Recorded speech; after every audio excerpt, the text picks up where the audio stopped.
Saturday morning, அதாவது போன week Saturday எடுத்த வீடியோ இது. அதான் நான் லாஸ்ட் டே ஹாப்பியாக இந்த டே அப்படின்னு சொல்லணும். அதுக்கப்புறம் என் லைஃப்பில் பயங்கரமான சேஞ்சஸ்லாம் வந்து ஆயிடுச்சு. நிஜமாவே இந்த கந்திஸ்ரீ அப்படின்றது 100% உண்மை. அதை வந்து நான் நிறையவே உணர்ந்துட்டேன் இந்த 1 வீக்கா. நானும் வந்து லைஃப்பில் ஏதாவது ஒன்று அச்சீவ் பண்ணணும்னு சொல்லிட்டு என்னோட ஃபுல் எஃபெக்ட் போட்டு எல்லாமே பண்ணிட்டு தான் இருக்கேன்.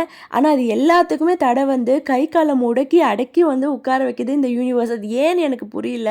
ஏதோ ஒரு விஷயத்த வந்து யூனிவர்ஸ் என்கிட்ட சொல்ல ட்ரை பண்ணுது. ஆனா அது என்னன்னு தான் என்னால கண்டுபிடிக்க முடியல. லாஸ்ட் ஒரு ஃபியூ இயர்ஸா பயங்கரமான விஷயங்கள்லாம் வந்து எனக்கு நடந்துச்சு. ஆனா அது எல்லாமே பாத்தீங்கன்னா போல்டா ஓவர் கம் பண்ணி வந்துட்டேன். அந்த பிரச்சனைகள் எல்லாமே மென்டல் ஹெல்த்தை பாதிக்கிற மாதிரி இருக்கும். அதாவது யூனிவர்ஸ் என்னோட மென்டல் ஹெல்த்தை டெஸ்ட் பண்ணி பாக்குற மாதிரி இருந்துச்சு.